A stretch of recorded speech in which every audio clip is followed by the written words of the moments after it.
Hey everybody, Ben here from the Bonehead podcast, and welcome to Top 5 Friday. So every week we look at the top 5 somethings, probably to do with Blood Bowl. At some point there's going to be something different, but for now we are absolutely smashing Blood Bowl 2020. Last week we did top 5 random players you should consider giving a random skill to. Now we're looking at top 5 random stat players, so the top 5 players that we think you should consider saving up all those sweet SPP to take a gamble with a stat up. So what we're going to do is very quickly we're going to have a look at the stat up chart. So the first stat up, if you've got no upgrades at all, is 18 SPP. So your first random skill can be taken at 3. Your chosen normal can be taken at 6 by spending 6 SPP, or you can get a random double by spending 6 SPP. For 12 SPP, you can choose a random, you can choose a double that you're allowed, and then 18, you roll on this chart. So this is just for the first skill up. As your levels go up, the amount of SPP you need to spend to get a stat up goes first. So we're going to consider this basically the player you want to give a stat up to first before anything else. Here's the chart. So, things we have to consider. It's a D16. 1 through 7, you get movement or armor. 8 through 13, you get movement, armor, or passing.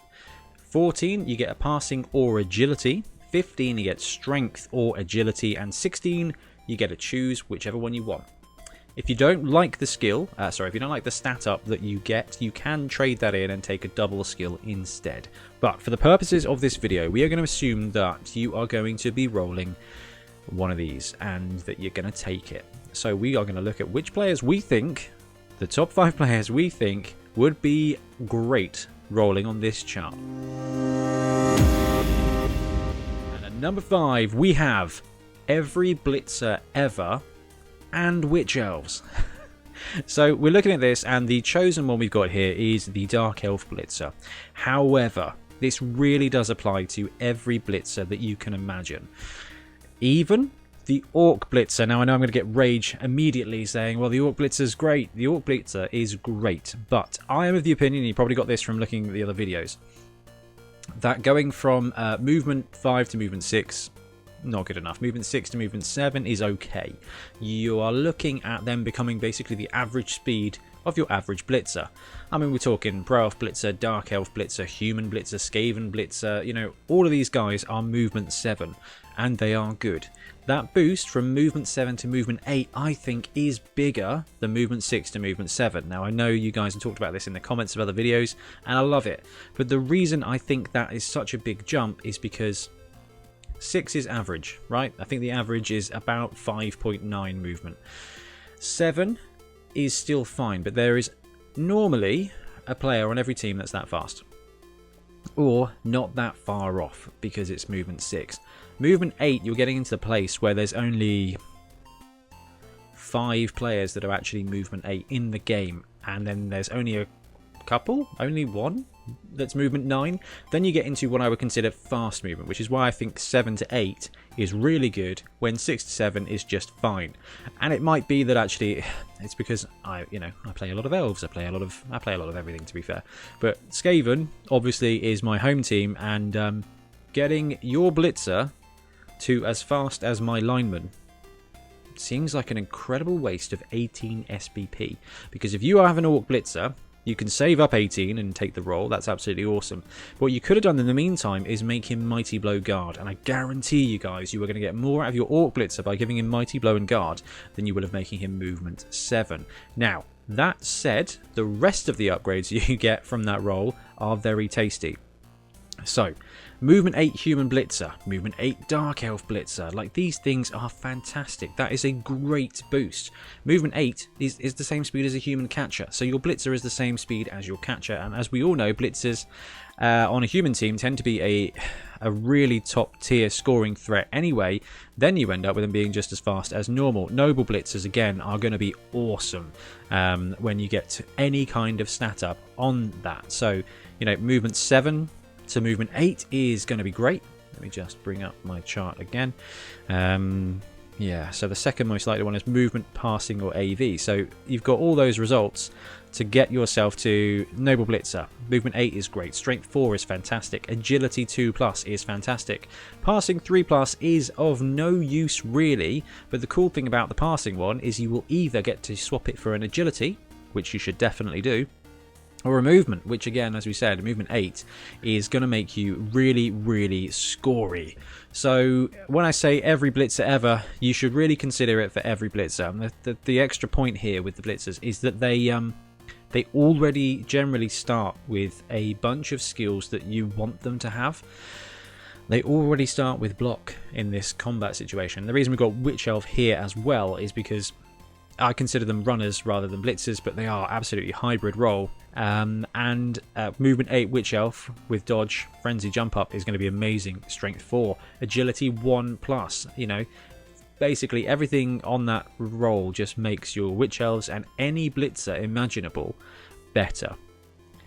You do have to consider it because it won't be a gimme. I think dwarves you probably wouldn't bother.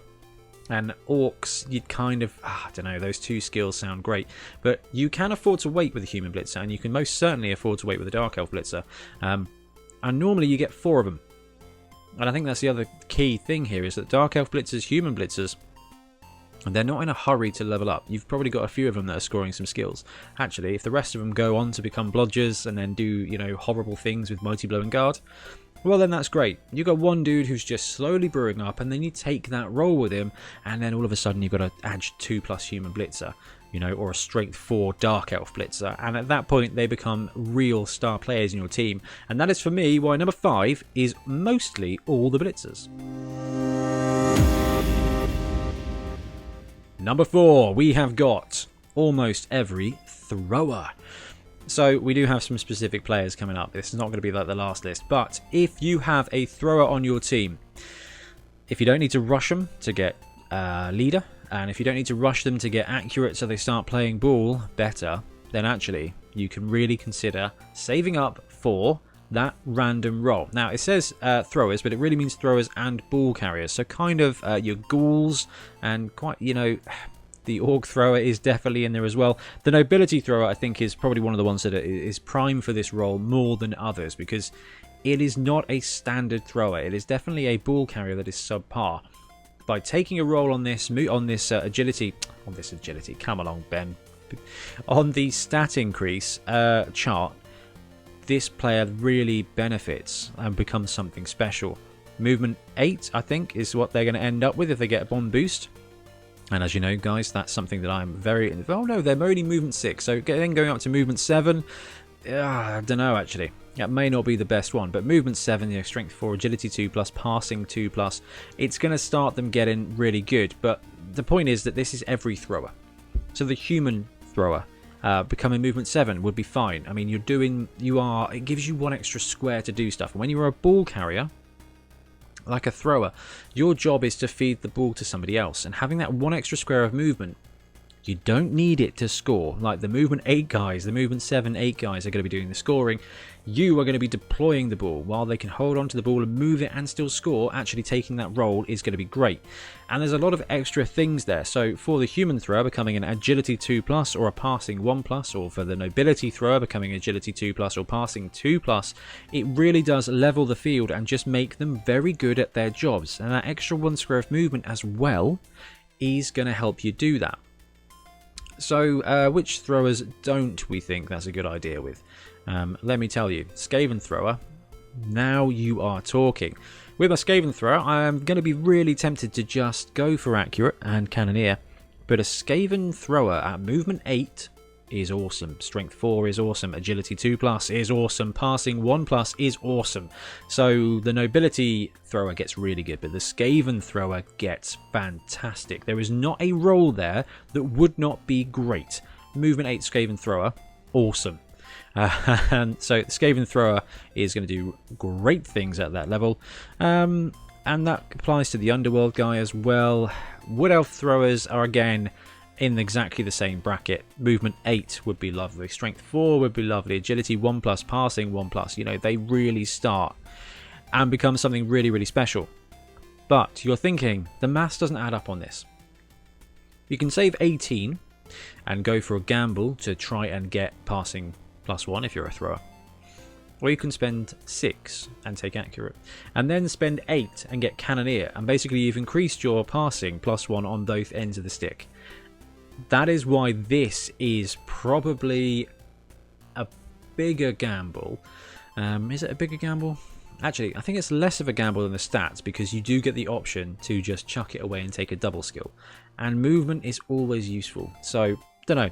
But throwers are definitely in line to be to be taking that role. Number 3, we have got the Werewolf, which is a fantastic miniature and a really fantastic player. So the Werewolf does so many things, and on this team, on the Necromantic team, it's your Blitzer, it's your runner, it's your catcher, and it is very, very, very important, and it's very, very, very good. So the Werewolf coming in at 1 billion gold, roughly. So where is the Necromantic? Here we go. Werewolves, 125k. So the most expensive player that isn't a big guy, basically tied with the War Dancer. Movement 8, Strength 3, Agility 3+, Passing 3+, Armor 9+, Claws, Frenzy, Regeneration. So the reason this player is so great is because it is already great. It doesn't have block, so it's definitely something to consider, but there is no bad role for the Werewolf. So you save up, you take that stat up, you roll a dice. You end up with plus movement. You have now got a movement 9 werewolf. Now the reason the movement is so important for the werewolf is because it's got frenzy. So if you get yourself in a bad situation, you take a bad blitz, you could end up having to roll rushes to get the extra movements that you need to pay for those block actions. Having movement 9 is going to massively help that. Plus it makes it the fastest legal player in the game. From that point on, as it does have agility, you can go for sprint. It's not going to be the one-turn touchdown machine because movement is capped at 9 now, which I think is actually really good. But extra movement for the werewolf is going to enable that frenzy. Talking of frenzy, if you just happen to roll strength, which is not very likely, it's 2 options out of 16, but you know what, strength 4 werewolf, then you are looking at your own personal Wilhelm Chaney, and that dude is awesome. The other thing that can be fantastic if you pull it off with the werewolf is 2+ agility for dodging, for catching, for picking up the ball. That is awesome. So movement is really good for the werewolf, taking it to movement 9, taking it literally to the fastest it can be. Strength 4 when you are frenzy makes it a 1-player madman. Okay, that's awesome. And agility 2+ just means that it's dodging away brilliantly, it's catching the ball brilliantly, it's just full on enabling it at that point. So I don't think you guys are going to be in any disagreement here. The werewolf is absolutely worth a random stat. And number 2 is Elven Union anything. So I say anything is because all their positionals are just absolutely top tier. You've seen that from the other lists. And while I say anything, I don't necessarily mean the linemen. I think they will be better spent doing other things because they are just kind of slow. But they're still agility 2+, passing 4+ guys. So linemen, great. But I'm talking about every pro elf positional. We've covered most of them with the other sections here, but these guys share the second spot because otherwise the list would have just been Elven Union players. Okay, we'll start with the thrower. Getting a movement to movement 7 will just make one of the best throwers in the game better at getting to exactly where you need it to be. Don't think about the movement plus as being like, oh yeah, okay, go to movement 7. With this guy making a 2+, 3+ short, quick and short pass, think about that one movement square.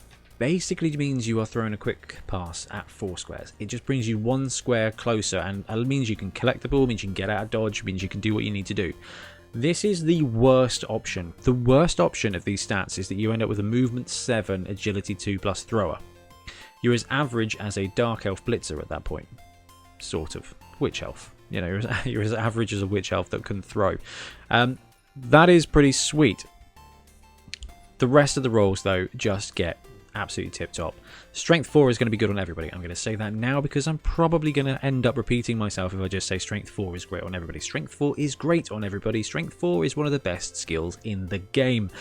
But then it gets really spicy with the thrower. Agility 1+.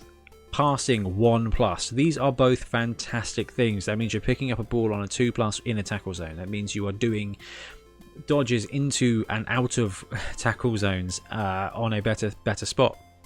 Now, anytime you can take an agility up on an elf is definitely worth it, because then you can contemplate giving any elf leap. Anybody with agility 1+, you should be considering leap. And the reason for that is, even though it's been nerfed, most of the time it's going to be a 2+ leap. And the Slan roster has always shown us that 2+ leap, the War Dancer in the olden days has always shown us that 2+ leap is awesome. It is just a movement skill that fails in a 1+. You're going to have to burn a reroll if it goes wrong because there's no skill to make it better. But what it's going to do is it's going to unlock your movement to pull it off. And that is awesome. That's the thrower. That's the worst option here. The Blitzer, 115k, 7-3, 2+, 3+, 9+ block sidestep. Anything is great on this Blitzer. Movement 8 block step is awesome. Agility 1+. This guy's going to be absolutely flying anywhere he wants to be. And that passing is not something you would normally consider because you've already got the thrower, and the thrower is awesome. But a passing 2+ Blitzer, you could find yourself in a position where actually that creates an incredible stretch goal, an incredible stretch game, and it really just kind of takes it back to how elves used to be. You know, taking that 2+ short quick pass from your Blitzer to somebody else. It's going to unlock some stuff. Now, as far as the chart goes, if you can take a passing, you can also take a movement. And I think that movement 8 on a Blitzer will be better for you than being able to do a 2+ pass. You've already got your thrower for that. And quite frankly, if you roll a 14 and you get agility or passing, do not touch the passing. Although as tasty as a 2+ passer is, you've already got one in the thrower, and agility 1+ means that you are going into tackle zones in a reasonably decent fashion. That Blitzer then, with movement 7, dodging on a 1+, is going to be almost unstoppable. And talking of almost unstoppable, the player that we're really here to talk about is the Elven Union Catcher. And there happens to be 4 of them. So hear me out. 100k, movement 8. Movement 8 going to movement 9 is bomb. We've talked about that with a werewolf, we've talked about that with everybody, because movement 9 is king now. Strength 3 going to strength 4, I've said this before. We like that. Agility 1+, we talked about that with the Blitzer, then being able to get in, get out. Now that's going to be an incredible boon to the catcher because the catcher has nerves of steel, which means it is catching and throwing without any modifiers. So that 1+ agility means it's going to be catching on 1+ forever. So if you've got a bit of disturbing presence or something in the way, or it's raining, you're still 2+ catching with a reroll. That is going to help your goal of receiving the ball and getting the heck out of there. And you know what agility is also useful for is running into tackle zones. And your strength 3, so what that will enable you to do is not only escape when you've got the ball, but actually it gives you some movement 8, strength 3, agility 1+ Blitzer action. Because you're going to, if you can save up 18 SPP to take that first stat up, whatever you get is going to help this player get a couple more touchdowns. And a couple more touchdowns, well, 3 touchdowns technically, because the next skill up is going to be 8 SPP. You're going to be getting block or dodge really, really quickly. Passing from a 4+ to a 3+ isn't necessarily what you want to do with the catcher. It would be nice, but again, it's just got nothing on movement 9, and that is why Elven Union, all of them, number 2. Sorry guys, had to do it. Number 1, it's still the War Dancer. Okay, so let's talk this through before we get cancelled. So the reason the War Dancer is so jolly good is because, quite frankly, it doesn't need a skill up. You take a catcher, it's got dodge. You want it to have block, then it becomes a blodger, then you start feeling really good about yourself. You take a Blitzer, it's got block. You want to take dodge because then it's a blodger and you start feeling really good about yourself. Then, you know, you've got leap. You know, you can take leap and gives you an extra option. This guy starts with all of those, and it also comes in at 125k and movement 8 and strength 3 and agility 2+. So the War Dancer is basically the same as any other positional, but it comes with 1.5 skills, either block or dodge, and half skill. We're going to go with leap because it got slightly nerfed.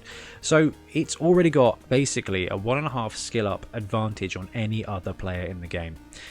And that is why you can afford to wait 6 touchdowns, because that's realistically only about 2 to 3 games.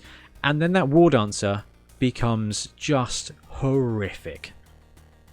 The worst case situation here, guys, is that you save up 18 SPP and it becomes a movement 9. Okay? It becomes a movement 9 leaping blodger. I cannot tell you how much work it takes to get a strength 3 gutter runner with block. It takes a lot of work. It takes no work for the War Dancer to become that person, that role, that player, and also you've got leap in there for the lols. Now, when we're talking about leap, the other thing that it could be potentially awesome, if on a 14 or a 16, is taking that agility 1+, because you've already got leap. So you get to leap around on a 2+, you know, sometimes worse if you're cage diving, you know, because you want to end the War Dancer's life. But it also means that you're making the most of that dodge skill. You've got 1+ dodge. You're going into tackle zones. You're going out of tackle zones. You're doing everything. You're catching on a 1+. You're receiving the ball when it's a stretch play. You're just it just unlocks the potential of the War Dancer even further. It's really interesting. I love the idea of 1+ agility, but I actually think movement 9 is tastier. However, if you want tasty, 15, 16 on the roll becomes a strength 4 War Dancer. We're going to finish the top of this list by talking about the boon that is a strength 4 War Dancer. And we're done. Because there is nothing more to say. If you've got strength 4 War Dancers in your league, you need to start fouling. You need to end your friendship with that person. Never talk to them again until that War Dancer is dead. Because just horrific. Like, they're just playing on easy mode and you're playing on real mode. So that is why the War Dancer cannot and is inarguably the best player out there to save up 18 SPP and start their league off by taking a random skill up. We are, however, going to talk about a bunch of honourable mentions now really quickly. So the first honourable mention is the Chaos Beastman. Now the Beastman did not make it in the top 5 players last week for a random skill, and the reason for that is because actually block is the best skill for any Beastman. But once you've got block, saving up and waiting to see what stat you get really can lead you, and you can do that with a Beastman before you do absolutely anything else. So you can just save SPP on a Beastman, and eventually it's going to be either movement 7, which means you've got a good ball carrier there, strength 4, which means it's blitzing on strength 5, agility 2+, which means it's your ball carrier. So Beastman, it's really close to this list because it is a specific player type that is amazing. And while you've got the Chaos team, while we're talking about the Chaos team, Chaos blockers are also a very good candidate. Now, they didn't quite make it because actually the fail case of ending up with a movement 6 Chaos Warrior, I don't feel is that great. However, I was talking to Bloodtithe Ben about it, and he did point out that it's basically at that point a double agility boosted Saurus. And Lizardman players everywhere will tell you that's actually very good.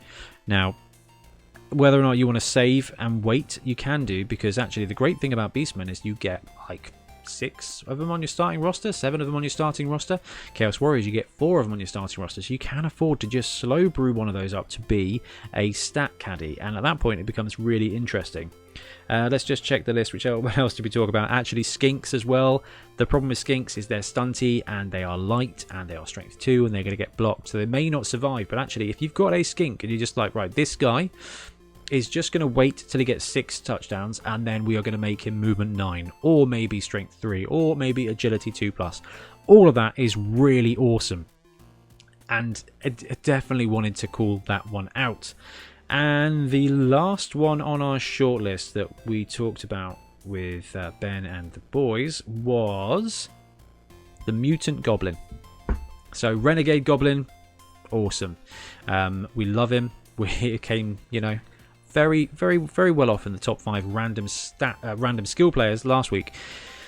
That Goblin Movement 7 is lovely. Agility 2+ is really lovely. Strength 3 is really, really lovely. So the Mutant Goblin is so good. And the reason the Mutant Goblin is so good compared to the others is because you get strength or you get agility. You can then take horns and you become really mighty. And then you can, in theory, then take claw. But, you get strength or movement. Instead of agility, you can then take 2 heads and you get pseudo agility. You can even take agility and then still take 2 heads, and then you are 1+ dodging everywhere forever. Just to show off because you're a stunty player. They're kind of the sandboxiest kind of players out there, and that's why they're so exciting. Anyway, guys, that is going to do it for the top 5 random stat players. Please do let me know in the comments who I've missed, what you think, whether it's the right order, how much you love Orc Blitzers, because people do love Orc Blitzers, and why we haven't featured any big guys on the list. Well, I think I've talked through that pretty decently. Oh my gosh, no, there was one more player. The Tree Man. The Tree Man is an absolute shoo-in for this. The problem is you have to cause 9 casualties to get there. So Tree Man is wonderful at this point because movement 3 means that getting up is not going to be an issue anymore, and also strength 7 means that you are solo 3-die blocking strength 3 players. The only downside is you got to wait for 1,000,000 years, but as Treeman say, don't be hasty. Thanks for watching, guys. We'll see you again next time.